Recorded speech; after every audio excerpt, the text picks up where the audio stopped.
प्रभु यीशु मसीह के सामर्थी नाम में आप सबों को जय मसीह की।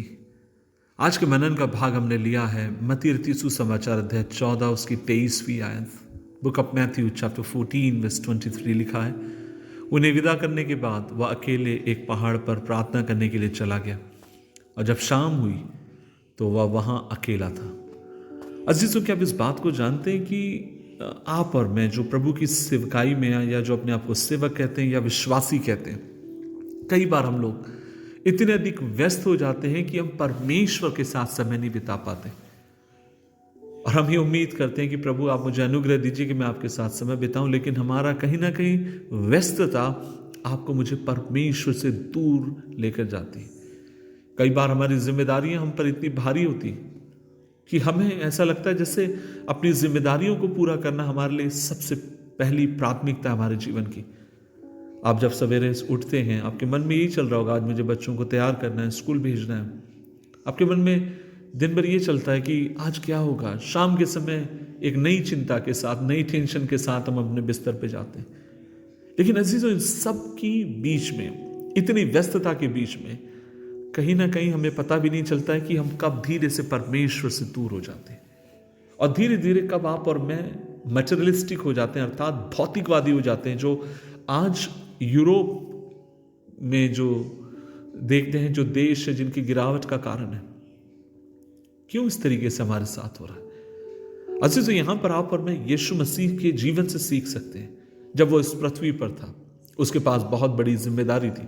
वो इतना अधिक व्यस्त था कि जिसके बारे में हम सोच भी नहीं सकते। बाइबल में लिखा है कभी कभी उन्हें भोजन करने तक का समय नहीं मिलता था, लेकिन इन सब के बीच में वो इस बात को जानता था कि उसे अपने पिता के संग रहना है। इन सब के बावजूद वो इस बात को समझता था कि उसे अपने परमेश्वर के साथ समय बिताने की जरूरत। और यहां हम देखते हैं बड़ा चमत्कार करने के बाद वो शिष्यों को छोड़ देता है और प्रार्थना में लग जाता है।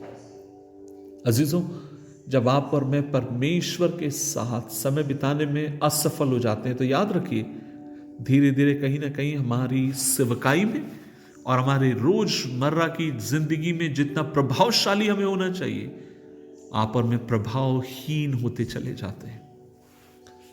कई बार हम बहुत व्यस्त होते हैं प्रार्थना करने के लिए, वचन पर मनन करने के लिए, और मैं आपसे कहना चाहता हूं जितना अधिक आप और मैं व्यस्त हैं और समय नहीं निकाल पाते हैं वचन पढ़ने के लिए, प्रार्थना करने के लिए, और फिर हम सेवकाई करते हैं, तो दूसरे शब्दों में मैं कहूंगा हम अपने आप को मूर्ख बना रहे हैं और उनको भी जो आपकी मेरी सुनते हैं। तो आपको मुझे क्या करने की जरूरत है? इन सब के बीच में परमेश्वर से आपको मुझे ऐसी तौफीक मांगने की जरूरत है कि आप और मैं उसके संग समय बिताने वाले हो जाएं। कितने आप व्यस्त हैं? मैं कई बार कितना अधिक व्यस्त रहता हूं, लेकिन मैं आपसे कहना चाहता हूं इन सब के बीच में यह आपकी मेरी व्यस्तता आपको मुझे परमेश्वर से दूर न लेकर जाए।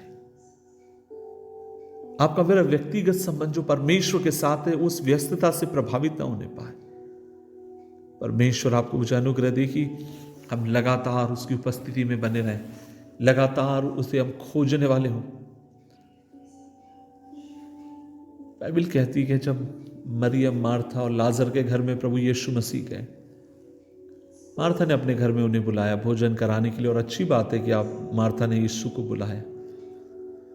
और वो कुछ देर के बाद कंप्लेन करती है क्योंकि बहुत ज्यादा व्यस्त थी और उसे लगा कि मैं अकेले यहां काम कर रही हूं, मेरी बहन मदद नहीं कर रही है।